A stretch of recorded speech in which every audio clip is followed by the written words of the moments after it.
Of course. Look at you. Look at me. I was waiting to see if you were Debbie Downer. How was that a Debbie Downer? Was that? Did I say it? Did I say it like a bad way? I was waiting to see if you were gonna say that. I knew you was gonna say it. Just make me the biggest hater. Yeah. You're like Oscar the Grouch, man. Come on. Yeah, all right. Nice. Steal a money off the floor, man. Steal a money from strippers. Yeah, I'd never be going to a strip club and steal. That is crazy. Yo, what's going on? This is the Highly Advised Podcast. I am here with my amigos and compadres.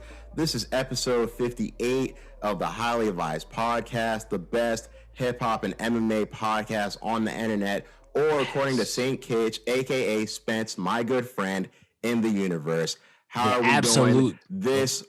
we doing this evening? Oh, we're doing good, man.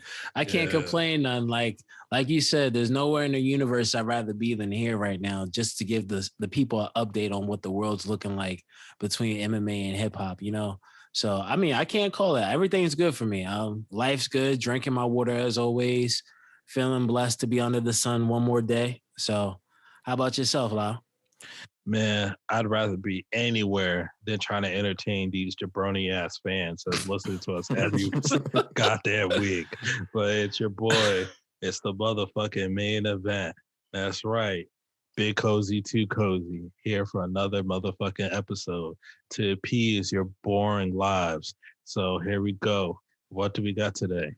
Well, before we get to any of the good shit for the listeners, you can follow us at the Highly Advised Podcast on Instagram, the Highly Advised Podcast on YouTube, Advise Highly on Twitter. You should really listen to us, give reviews, give your love, give your hate, and give your respect to our videos because we put the shit out for y'all. That's right. Or you're going to get mama's good cooking. Or a broken fucking neck. I think they'll prefer mama's cooking. I hope. They trust me, mama's cooking at least comes on a plate. It's supposed to be good for you. Yeah, either on a plate or through a table, right? So, so yeah, man. But I mean, there's been a lot going on. It's a holiday weekend. People are just coming back from the holidays. We're about to enjoy. We've enjoyed ours.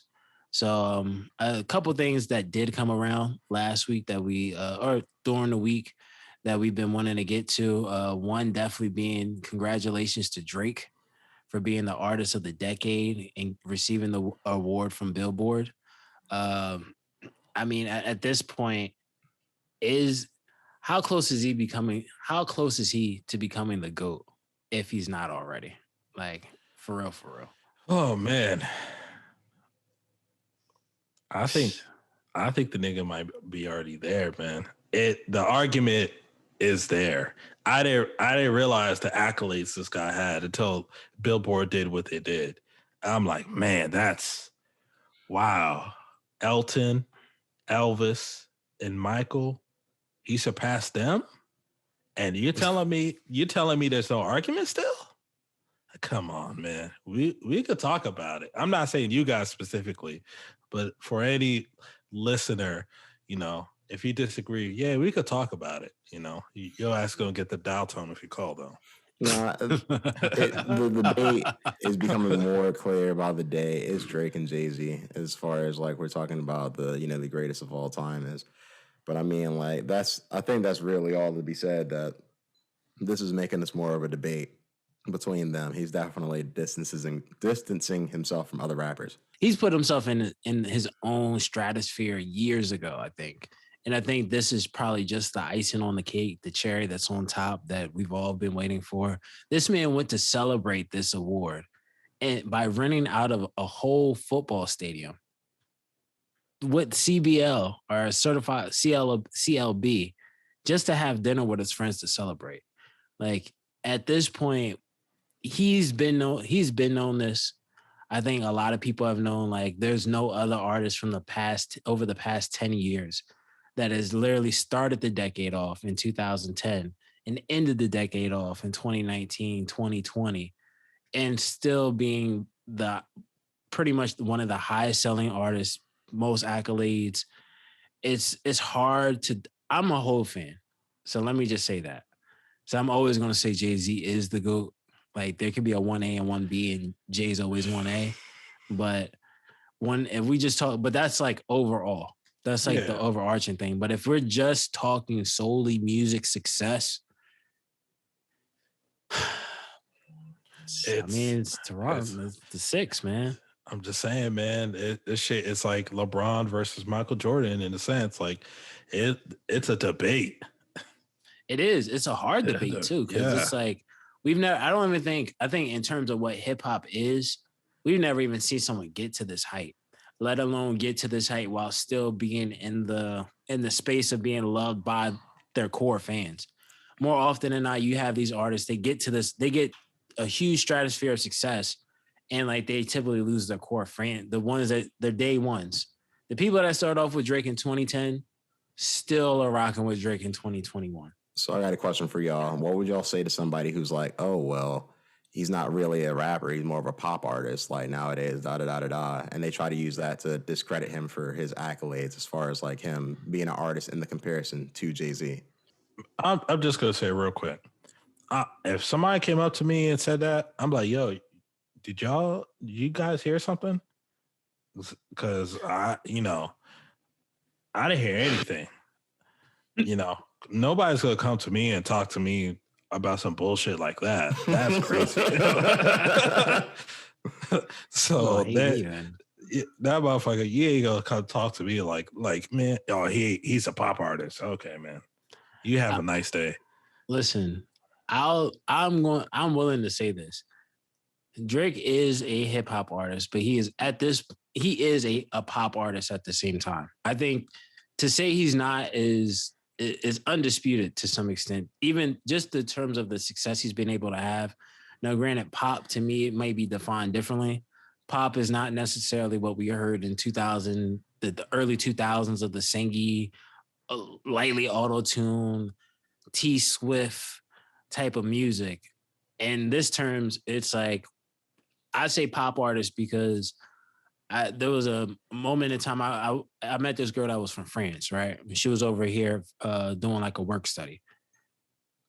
She was listening to nothing but Drake, One Dance, all his big records that like that the mainstream would know. Only records she would listen to, and she was not like she wasn't like a hip hop person. Like she was just like I like pop culture.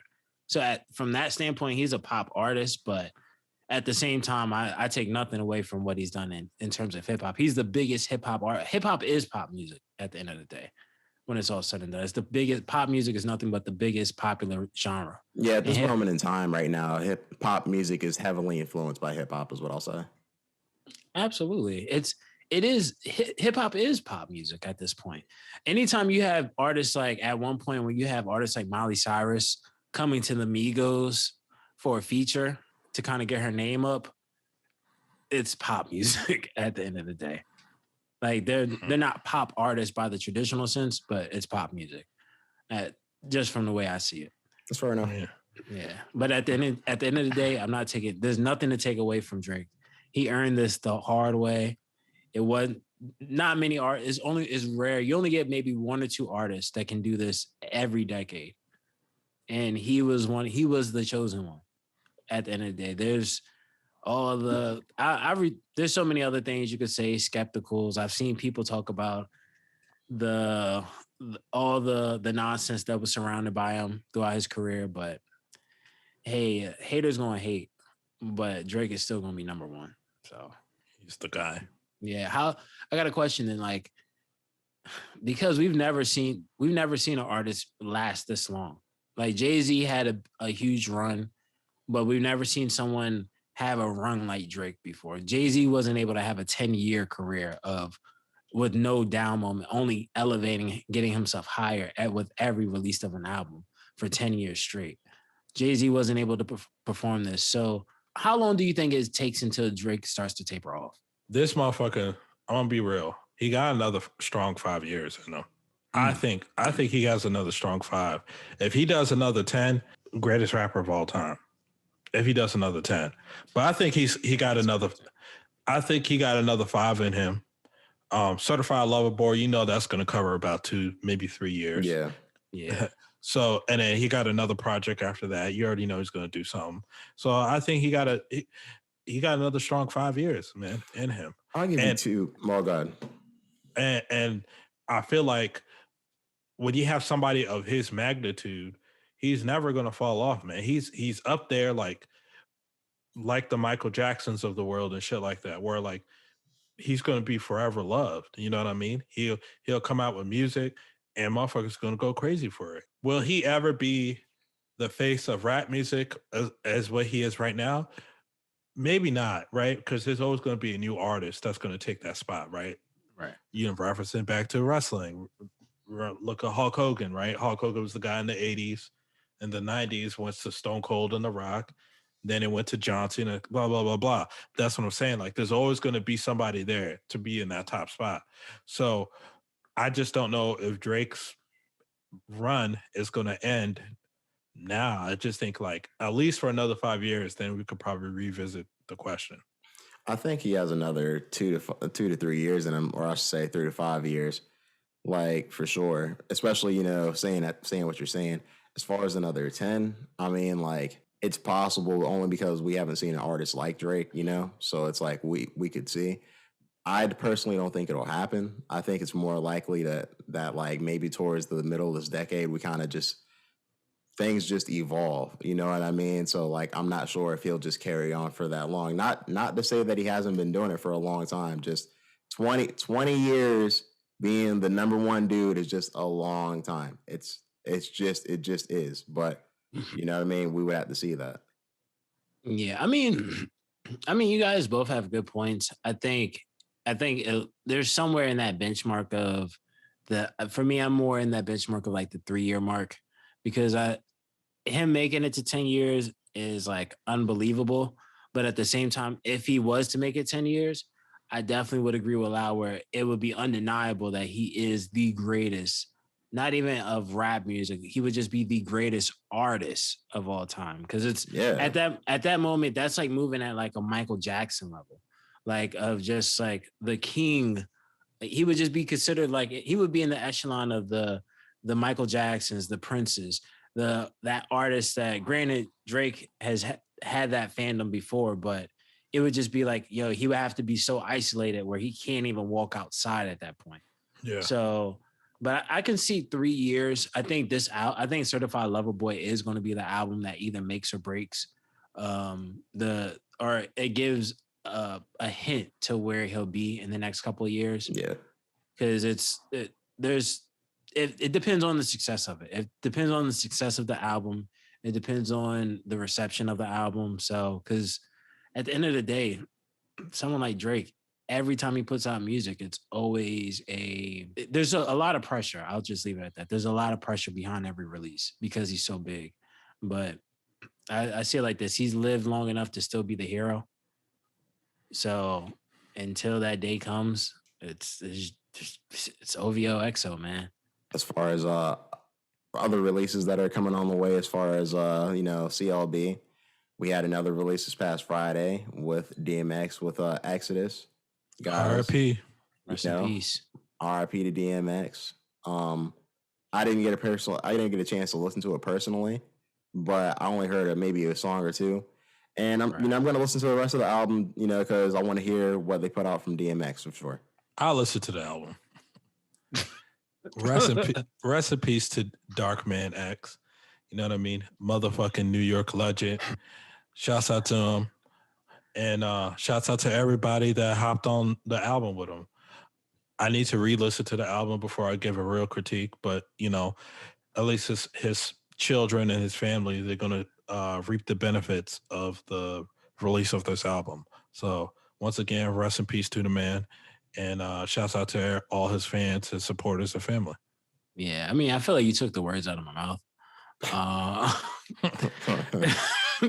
Like, I mean, I did have a chance to listen to the album.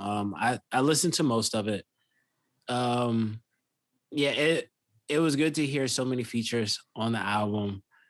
One thing I did notice when the album did get released was that I think it was called Bath Salt with Jay-Z and Nas as the features was the number one trending song on iTunes or Apple Music. So shout outs to him for that. Rest in peace to DMX. It's good to see that a legend was just, they're able to give a legend another album. So Yeah. and I think there's still another album that he has on the way.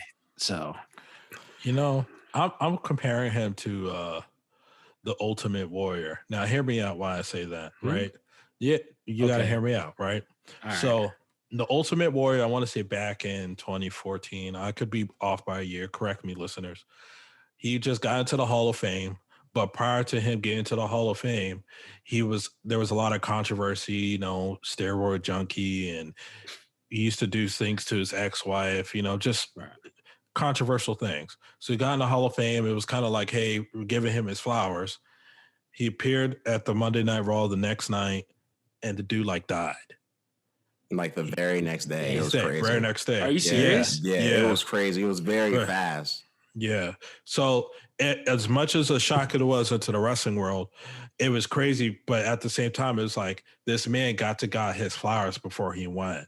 And how I'm translating to DMX was getting his flowers before he went. And when he passed away, you know, I mean, it wasn't like immediate shock like Ultimate Warrior, but it was kind of shocking. Like, damn, this guy was just starting to do so well, and now he's gone. Yeah. So, yeah, you know what I mean? So that's how I view DMX, you know what I mean? And I mean it from a respectful manner when I'm comparing it to Ultimate Warrior. I mean, Ultimate Warrior was a big deal in the 80s. So yeah, huge success.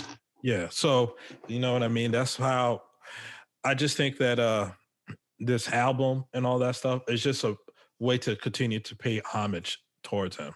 From my understanding that most of this album, if not all of it, was pretty much completed before his passing, because I'm not sure if you guys saw, but like there were interviews with Conway and Benny the Butcher where they talked about how I think Benny the Butcher said he had to miss a flight just so he can get in the studio with DMX for that song.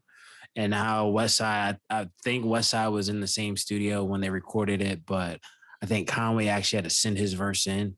Yeah, so yeah, I remember that. Yeah. He was able to get his flowers. And I think being able to have, just based off the track listing, these were fan favorite artists. He went from Moneybagg Yo, which was a little surprising, to Jay-Z and Nas, to Griselda, to just other artists as well. It was good to be able to see X, just to be able to be able to know like, hey, I did so much in the game and I have enough respect by everybody that all these artists, whether it's people I came up with or people that are influenced by me, and whether from listening to me or living their life through my music at that time, like he's covered every era, because Benny and them are they're pretty much out the 90s essentially, because they're like in their late 30s. Then you have Moneybagg Yo that came up through, probably lived his youth through the 2000s. Right. So it's like, and then Jay-Z and Nas are people he was coming up with. He battled Jay-Z back in the day. Yeah. So it's pretty dope. Yeah, RIP X, and you'll be missed. And yeah, we'll make sure to be playing your music, man. So yeah, it's crazy, man. Like, just to see it happen this way. I mean, I think it's dope that he at least got to record like a full length album before, you know, he passed away, you know. And as to, you know, what percentage of it was done prior to him passing or not, you know, I guess nobody will ever know.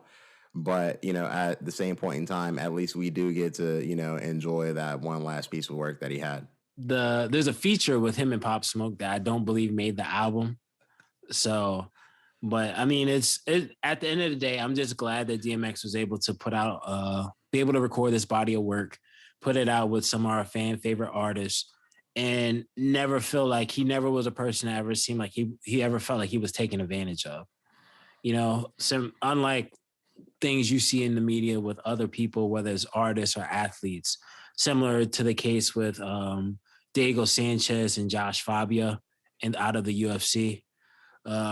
For people listening, if you're not aware, but we, over the past couple of weeks, past practically a year, we've been keeping track of this relationship, this coach-athlete relationship of Josh Fabia and Diego Sanchez, and immense the breakup that they've had since their 2-year span. Josh Fabia came out recently in an interview where he stated that he felt Diego Sanchez had been taking advantage of him.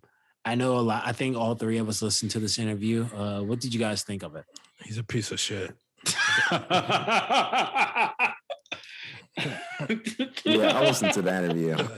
He is a piece of shit. He is. He's not a good dude, obviously. You know what I mean? The stuff that he was kind of getting into about Diego, you know, saying this, that, and the third. And if you really want to know what he said, like, you know, you can go and listen to the interview for yourself. But I mean, you don't just put out personal information about somebody like that unless you have some type of problem with them. You know what I mean? Like, and if they just stop working together, that's one thing. But you would think they had like a personal situation the way he was talking about him on there. Yeah, bro. Listen, like, and I think anybody that's listening to this, if you want to listen to it, I advise you to go listen to it because now I feel like we should actually speak on what was said.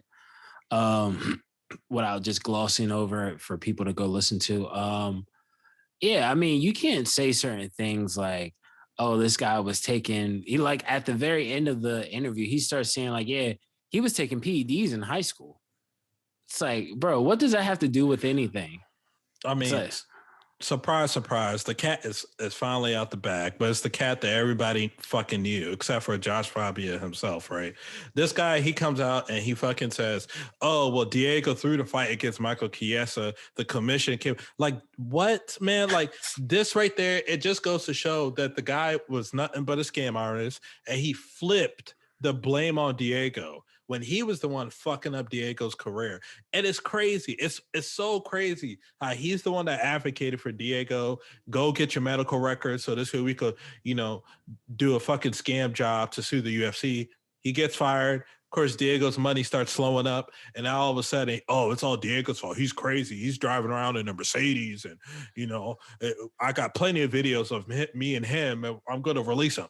Like, come on, bro. Like, that's so fucked up. That's fucked up. You just proven more of a point to people who did not believe in you or why you're a piece of shit. Like this whole, I got this 1-inch death punch that I taught Diego. So the commission was like, oh, if you know how to kill somebody, show us what you do. Of course, because you're a fucking liar. So like he should have never been able to corner Diego in any fight.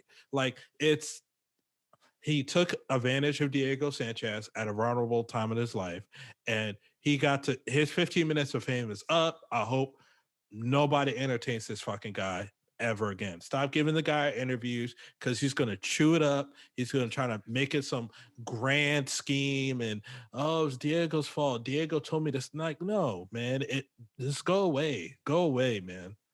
Go away. Nah, man. Like he's going to be fishing for more interviews. Even during that interview, he told the lady, he was telling Shorty like, "Yo, I can come back here and I can give you more. If you give me more time, we can really talk about it without answering any questions." He goes, even when the conversation about about like the medical records, right? I don't know about you guys, but I was completely lost. Because he starts talking about his wife, asking his wife for the medical records, then saying, yeah, she's like, so why didn't you just go to UFC? Well, his wife was giving us the medical records, but you know, that's why the UFC won't give us the medical records. It's like, dude, what are you talking about? He just talked in circles, trying to even like the exposure with the calling the fight with Michael Chiesa. And he's just like, yeah, you know, they didn't. They're like, so did they tell him to throw the fight? They implied it. Did they tell him to throw the fight? Well, they did the lean that says, you know, you're supposed to. Did they tell him to throw the fight? I can't say anything like that. But if you look at the video, okay, all right, next question because you're not going to answer that, Joshua. Yeah. And it's a fucking ridiculous interview. Like, you know what I mean? You're sitting there listening to it, and I'm just like, you know, I, to a certain degree, I feel sorry for Diego. I'll say that first and foremost. Legend of the sport, blah, blah, blah. To another degree, it's like, damn, you like fell for this dude shit. You know what I mean? So it's like, it's unfortunate, but it's like, damn, like, you know what I mean? Like, this guy's really full of shit. And I think it's very obvious. But I mean, you know, vulnerable times in lives, and this, that, and the third. I understand shit happens. You know what I mean? It's unfortunate. It is. So how do you feel about the hardening? The muscle hardening. So at one point in time, listeners, in the interview, so pretty much what happened was they asked him a question as the muscle hardening technique, or as we had mentioned before in the prior video, the upside down punches that Diego received to the head, and the kicks and the knees. And essentially what his answer to this is that, oh, well, yeah, that's just body hardening. They said, well, body hardening is usually for what? The body. He said, yeah, well, whatever. Essentially was his answer. So it's just a lot of bullshit, y'all. It's like, yeah, you know the muscles, even if you hit someone in the head, he's going to get hit in the head plenty of times in a fight. I'm not hitting him as hard as he would get hit in the fight. It's like, come on, dude. Why are you hitting someone in the head? He's like, to train his body to react to when he gets punched. So what was the blindfolded running around the ring for? I'm curious. He makes Oscar De La Hoya look like a superb person. like I just didn't think in my life I would see somebody topple the great Oscar De La Hoya. And he did it. He did it. He did it. Yeah, he did it. He had a master plan and he made sure he accomplished it. Like, good job to you, man. Good job. Like, wow, man. Maybe we have to pass the torch to him and make it the Joshua Fabia Award. There you fucking go. That's what it is. That's what it is. Hey, you guys, I do want to put this out there. In the events that Joshua Fabia does hear this, and he would love to defend himself, we would love to have you on just to be able to defend yourself or give your point of view of everything, because what the media has shown makes you look crazy, my friend. Granted, we do, and he might not be, but granted, I did go down a little rabbit hole of like the mess that he said, because like Lau said, it deserves to be the Fabia Awards now. Oh, it all makes sense, yo. Fabio Fade. It just listeners don't know about that. You can't let them niggas know about that. But like, for real, like, you know, the guy is a culprit. You know, I hope the FBI investigates the corrupt shit that he's done in his career. You know, like the guy, man, wow, correct me. I said career. I don't know if the guy knows what that is, because wow.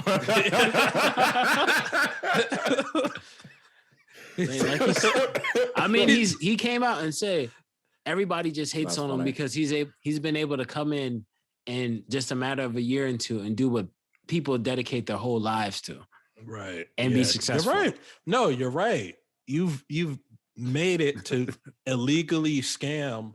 I shouldn't even say illegally, because nobody's ever seen it before in MMA. You've made a way to scam, get your name out there, and become as a talking topic. Like, it's just crazy, man. It's just crazy. Like, the more I want to go on a tangent, but we have to respect other topics and other MMA fighters, because this guy, he's a fucking crook, scumbag, you know, he's fucking sleazy. Like, the guy is not a good fucking guy, you know? And I just think that, you know, the less that people pay attention to him, you know, the better the fucking world might be. And hopefully he'll look back at this and he'll be like, wow, I'm actually a Rudy Poo candy ass. And hopefully he'll change his fucking ways, because the guy is just he's not a good person, bro. He's one of those guys who are like, he'll set you the fuck up for his benefit.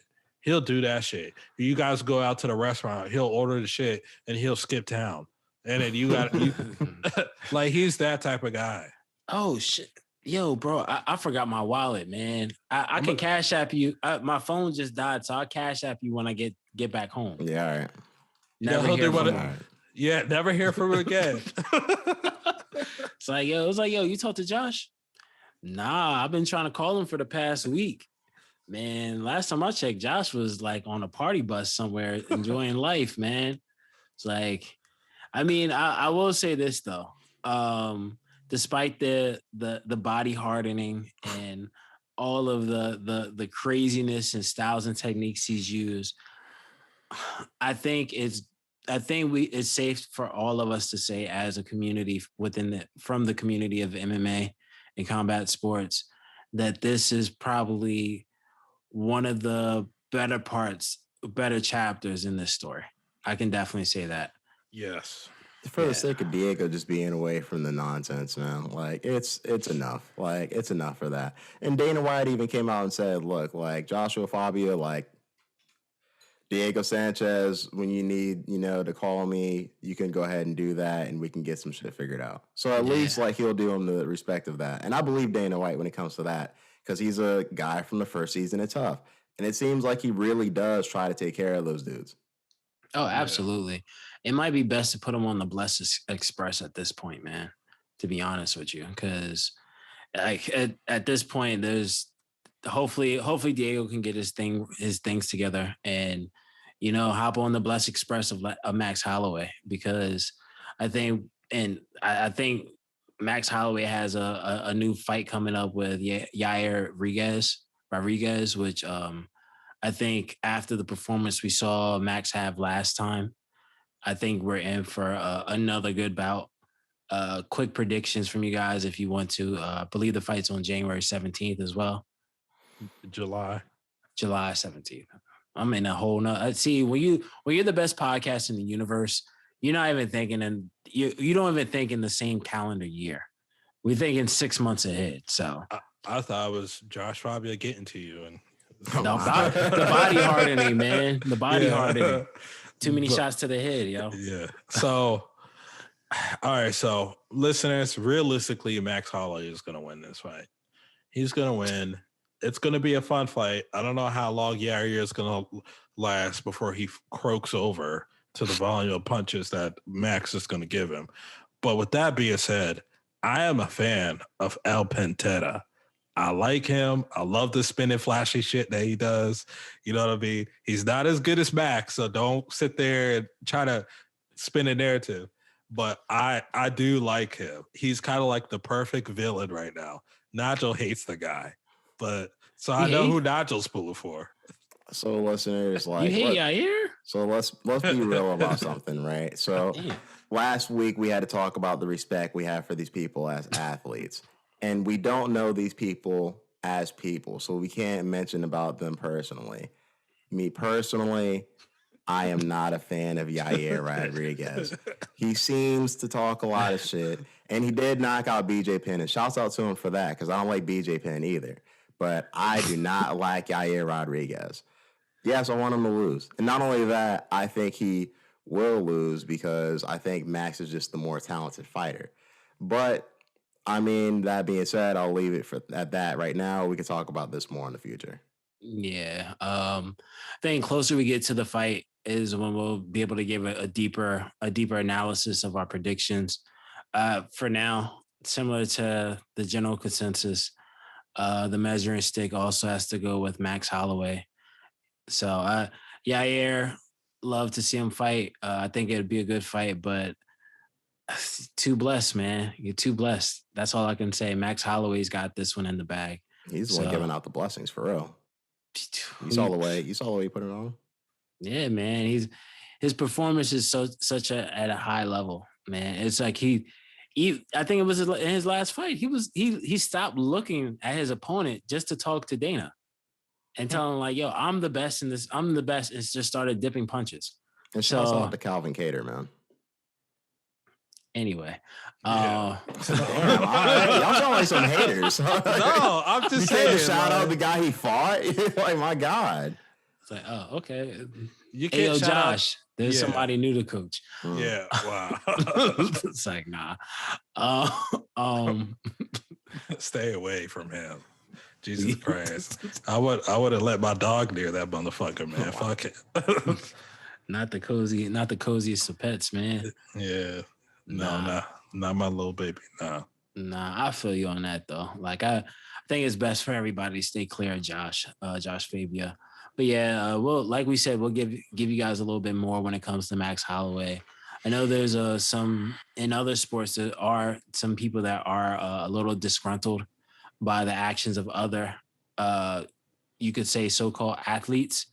If anybody's been keeping up with the story, J. Cole, he had a chance to play in Rwanda, play for Rwanda within a tournament where he only averaged like 5 points and like 3 rebounds and 2 assists in the whole. I may have for the people commenting, I may have the stats incorrect. Correct me if I'm wrong.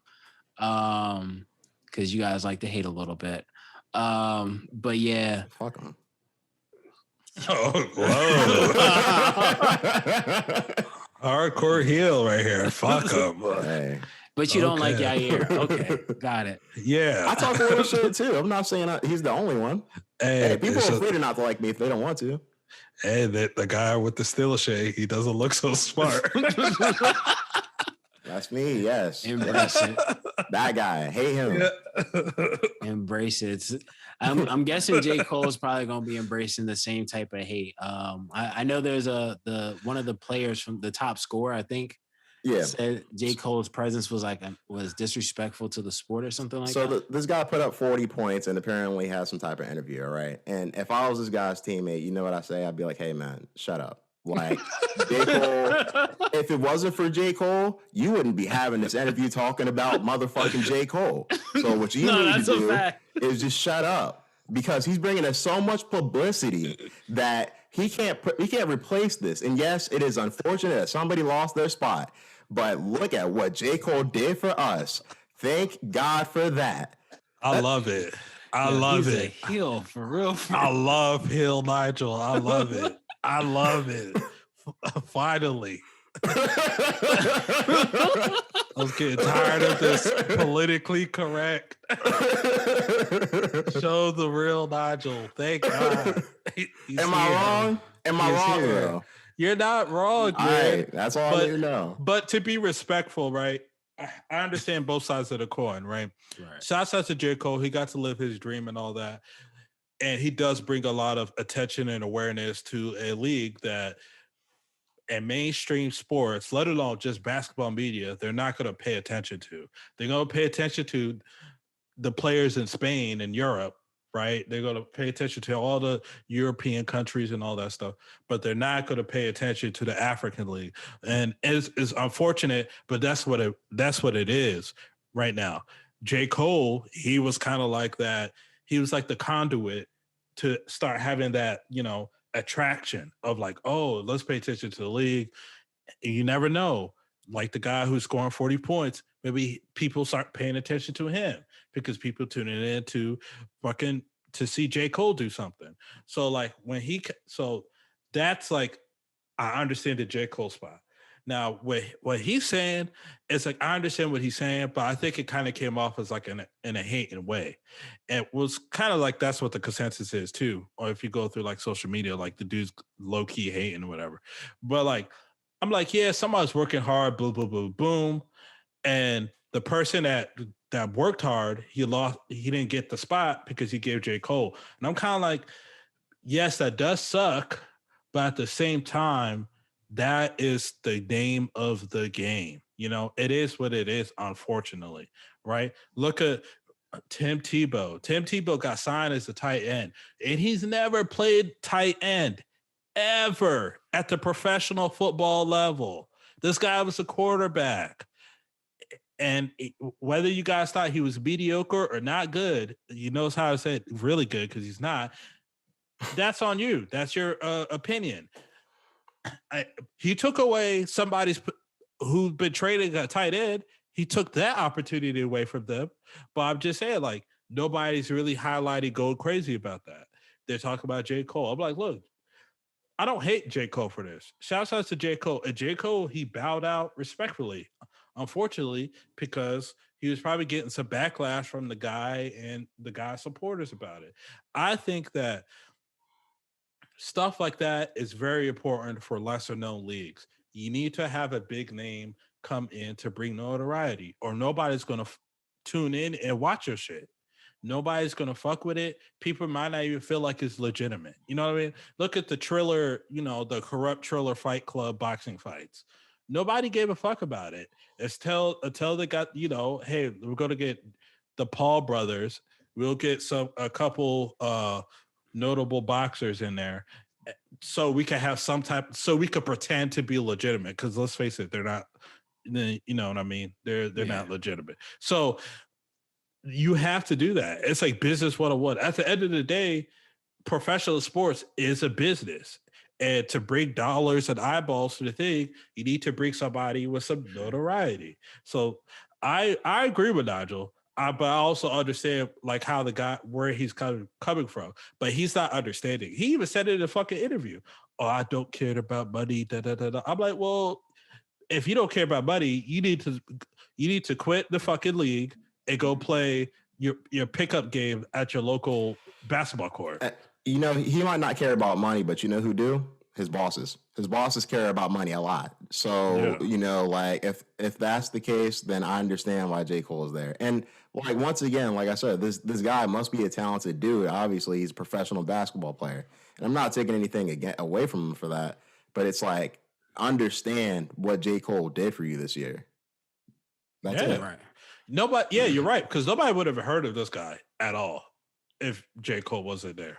Yeah, I mean, and I definitely understand both of your points, right? Where there is the aspect that J. Cole being there sheds light on what's going on in that league, as well as the unfortunate part that somebody misses out on this opportunity because J. Cole is present. But the reality is, like you guys have said, and I agree, nobody really would speak. This would even have, I hate to say it, but a fair portion of people would not even know that this is even this competition is even happening if it wasn't for J. Cole being behind this, or the fact that heck, Puma was a sponsor because I know I saw something where J. Cole was handing out Pumas because he has a Puma sneaker, a basketball sneaker through Puma. So him passing that sneaker out, and I guess like I think some players were like, I'm not wearing this on the court. But like the reality is, hey, now you're able to have a big brand look at you and say, hey, this guy is really good. Now that we have some light here, maybe this is a person we can give a sponsorship to, or maybe this is someone we can do some future work with. I know I understand more than likely, I'm guessing outside of the fans, not the fans, but a player not being able to be on the game, I'll say, because J. Cole takes that person's spot.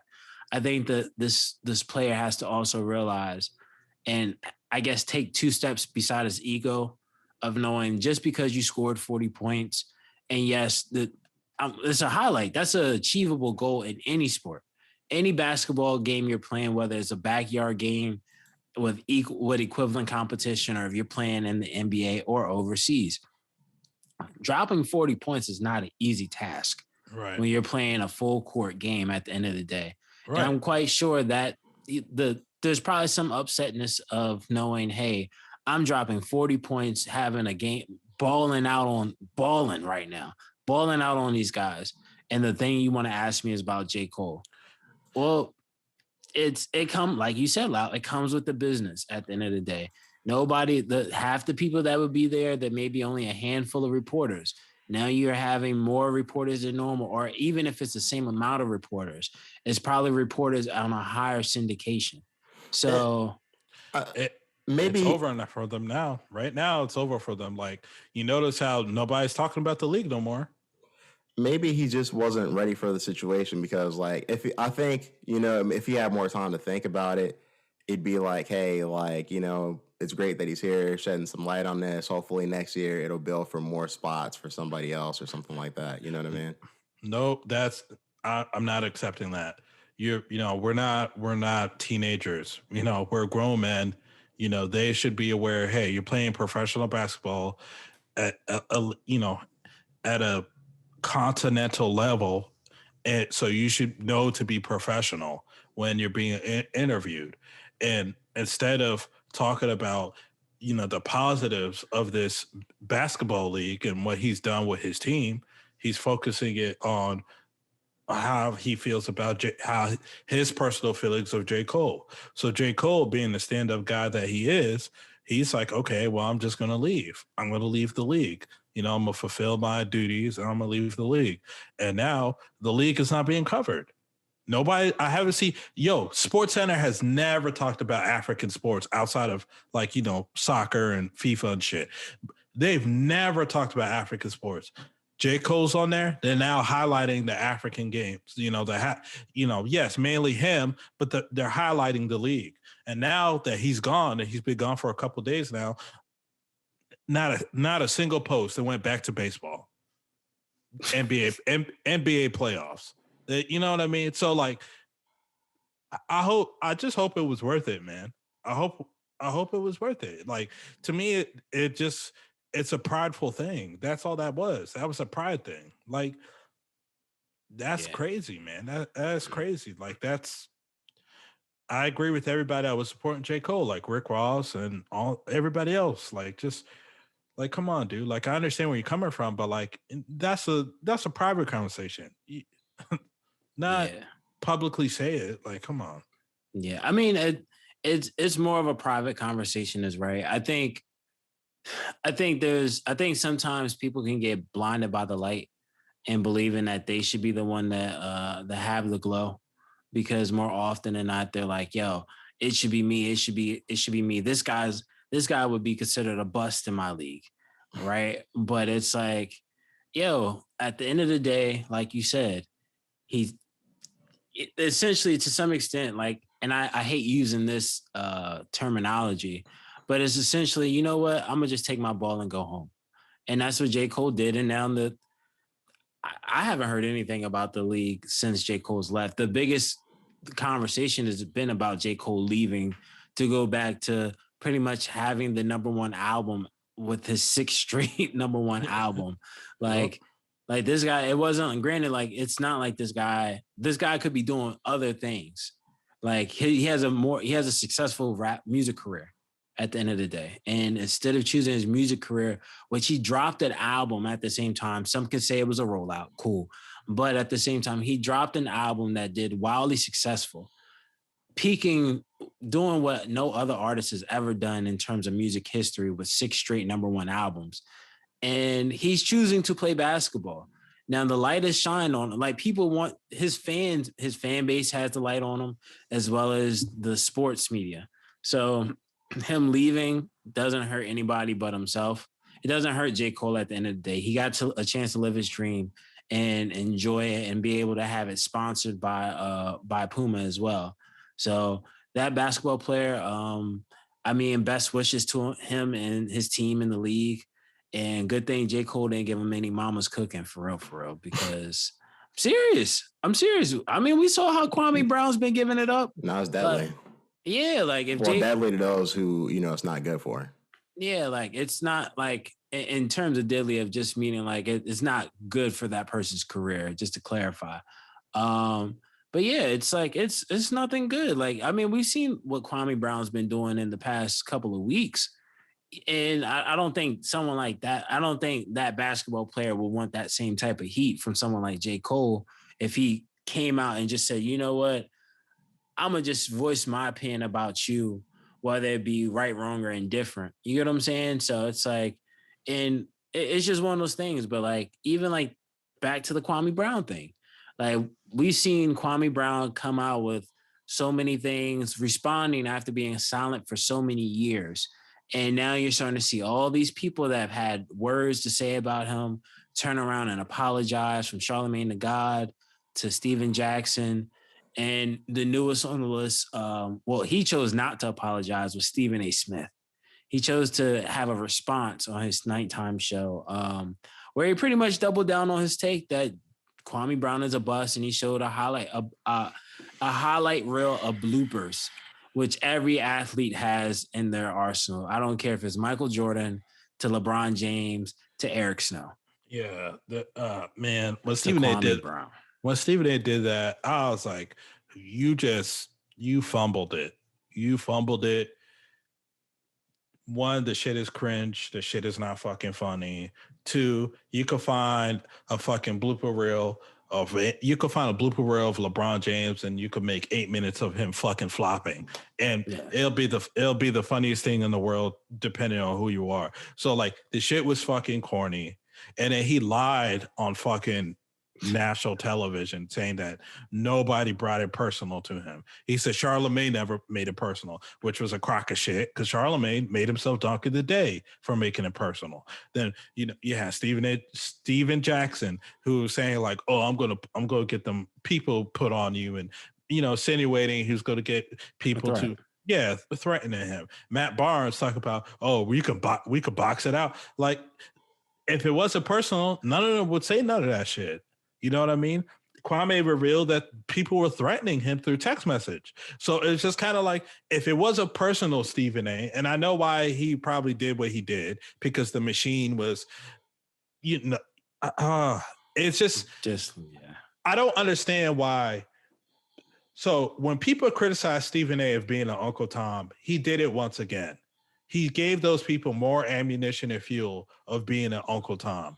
Because like, I just feel like this was your opportunity to be like, look, we may disagree on your basketball career, but I don't mean to attack you for 20 plus years. This guy, I didn't know this, but Stephen A. was showing up to colleges. Yeah. Giving speeches, talking shit about Kwame Brown.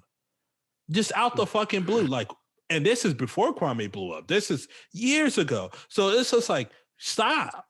So like, so I understand why Kwame is upset. Like, yo, stop. Just stop. Like, you keep on and on and on. It's funny, the first couple of years. Stop. Like, now you're just going to random places talking about me. It's not even in front of fucking national TV anymore. It's at places that you're getting paid to show up. Like, it's fucking crazy. And I thought Stephen A. Smith failed horrendously on it. And, I agree with Kwame. I'm not even talking about the man's basketball career, right? If you want to say Kwame is a bum and all that, and you're just talking basketball, fine. That it is what it is. I'm not even going to get into that with you. I don't give a fuck. I'm talking about from like a human being perspective. Like, if you Spence, motherfucking you, if somebody was talking shit about you for 20 years and you try to stay quiet and try to be polite, and they just kept doing it, and they were doing it to the point where like they were going to parties talking shit about you. They're going to the local churches talking shit about you. They're doing this. At some point, you're going to be like, yo, what is up? Like, why do you keep fucking mentioning me? Exactly. Because at that point, this is less of a thing. This has become a personal matter at that point. When you're taking my name and you're marching it through colleges and it's essentially going out of your way to put my name in your mouth and to discredit me. Let me not even say put my name in to discredit. You go into colleges to discredit me, just out of your way for no reason to discredit me when I haven't did anything, haven't said anything. Sure, my career may not be the highlight that other people's careers are, but at the end of the day, the guy did 13 years in the league, made 60-something million dollars. And he did all this. If you do the math, if he came in the league at 18, he did this all by the time he was 31. So it's like, and then after he retires, you're still talking about me. Like at some point, it becomes like, yo, this is a personal matter. And I think Stephen A. did miss the whole point of this. It wasn't necessarily about the way I played or the way Kwame Brown played. Unfortunately, I didn't have a chance to see the response Kwame Brown gave to this, but I'm quite sure it has something to do with Mama's cooking as always. Cooking. Yeah, Mama's cooking, man. Yo, listen, man. There's a lot to be said about the Kwame Brown thing, but I will say this. Even after 20 years of playing basketball or 13 years of playing basketball, and I decide to leave the league and whatever the case may be, if you're always bringing my name up, it becomes personal. When I respond to it, don't go and revert back to this is what you did in sports. These were your stats. This is a blooper reel that every athlete, not basketball, not soccer, not football specific, every athlete in any sport has a blooper reel if a camera is watching a game. Michael Jordan has a famous commercial where he talks about he throws off all these crazy numbers, and it's all the shots that he missed, all the game-winning shots. And I think he has like more game-winning shots missed than made. But we don't remember those. We remember the shots that he made, not the ones that he missed. The same that goes for LeBron when he had an issue with shooting the ball at one point in time. And he would pass the ball off in clutch situations. In 20 years, 15 years, nobody's going to remember that. We're going to remember LeBron James for being a phenom over the course of his career. And if you want to and if someone wants to pull those things up, cool, that's possible. But it's like, it's not necessary. So I think at the end of the day, he missed the point. He pretty much, I don't even know if it's saying he went lower or went higher, but it was just poor take. He went corny.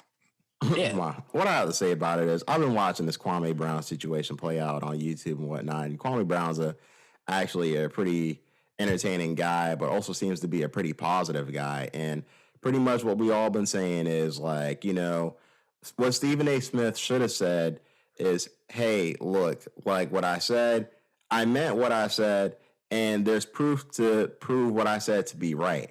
But I shouldn't have carried on for so long.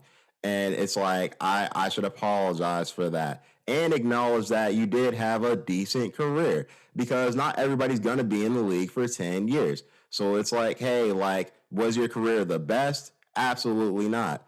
But was it the worst? Absolutely not. And there's other people who were drafted who didn't do so hot. He could have moved on to Jamarcus Russell. He could have moved on to Mitchell Trubisky. People who were in the league, I should say Mitchell Trubisky's still playing, but like people who just didn't live up to expectations. It's like, hey man, not me, not this time. Anybody else, but nah, they didn't want to do that. So yeah, of course, Stephen A. Hopefully he just says sorry, like he should. He won't, because he's Uncle Tom. And now you're bringing up the other athletes from the other organization. Who's that quarterback that he just, he would take a job for a paycheck, and he's obviously paying for a paycheck? It was Jay Cutler, wasn't it? I don't know if they said that about him, but no. I mean, the guy would show up just to put a uniform on because he'll get paid. He'll go out there, throw 6 interceptions, and oh my God. It don't bother him. He don't care because he know that the check is going to clear, because all he had to do is put the uniform on and show up to the field. That was it. I don't know. I don't want to say because I don't know who's doing that. That's wild. Yeah, shouts out to him though. You want to do all that training? I'm not shouting out to him. No, it's just, there's worse players than Kwame Brown. It's the moral of the story. Yeah. There's worse players than him. There's just other players. There's other things. You know what I mean? But to direct all your time and energy and attention to him is just wrong for 20 years. Yeah, and even if you wanted to refer to Kwame Brown, like there's other ways of doing it without even saying his name. At the end of the day, whether it be and I say that because of the given, what's given. Number 1 draft pick at 18, straight out of high school, drafted by the greatest basketball player of all time, and you don't live up to that quote unquote expectation most people have, right? But nonetheless, at the end of the day, the general consensus is he's a success story. At the end of the day, the dude is a success story. You're right. And exactly. If you listen to some of these other podcasts about the situation, other people from the Wizards were talking about like their experience, and they're like, "Hey, look, like from our standpoint, it looked like they were trying to break him down because, like, essentially, you can't criticize Mike, but you can criticize this young kid." So it was like, well, we're going to break them. They had him working out for 3 hours prior to games and whatnot, like really tired during the games. Yeah, like it sounds like it does sound like it's a little bit deeper than him just not playing up to expectation. Like, but I mean, who knows like how much, this, that, and the third. But I mean, like, I think he deserves to be heard at the least. You know what I mean? Yeah. Like at the least, just listen to him. At least defend himself, you know, from the harsh criticism. Like they're trying to make him the bad guy. I don't understand. I don't. Yeah, and the fucking cheap ass fans that were all shucking and jiving along with Stephen A. They're sitting there. You know, there's plenty of there's. It's just okay. Let me stop. I can say this. From all that has happened, from this this experience that we've had with Kwame Brown, I know I did pose a question last time we spoke about this, whether or not he would be able to actually use this moment to shift gears to make it more of a discussion, less about just talking about people, because that will fade out after so much time. He did have Judge Joe Brown surprisingly on his platform, which was a very entertaining, some would say. We don't have to get too much into it, but it was very entertaining. But I can say this, it looks as though Kwame Brown is taking what he has and he's developing a platform for himself that he can generate an income in another avenue for income, and just another avenue for income, I'll say. So it's pretty, I can say that much. It's pretty dope to see how he's been able to spin the ball on its head and go in a different direction while still garnering the attention of someone like Stephen A. Smith. The best way to make this whole stuff to go away would have been just to apologize, let it be. And then no one has any, at that point, it's like, okay, he apologized. You don't have to accept it. If you want to keep talking about it, you're just making yourself look a little different, right? But hey, Stephen A. Smith decided to like double down. I would just love for them to have this conversation in person. That's what I will say. It'll never happen because Stephen A. know he's dead ass wrong, man. No, it'll never happen. You know, moving on probably to our final topic of the night, keeping in basketball, listeners, is the Lakers and the Suns. And honestly, listeners, by the time this episode drops, the series may be over. It may be over. Then again, it may not be. I'm hoping that the Suns will win the series, but at this point of time of us recording before this episode comes out, it's not looking too hot for the Suns. So what are you guys going for? And let's just close this shit out. Hey, James Crowder, clam chowder, baby powder, Lakers in 5. That's how LeBron's feeling. I mean, when you have someone like that defending you, LeBron's feeling a little bit better about himself from what I've seen just scrolling through my timeline. So, so you watched the Oscars, is what you're saying? I'll watch the Fabias. Fabias. Jesus. No, I'm talking about the Oscar from the Oscar performance that LeBron James get. It's fabulous. It's incredible.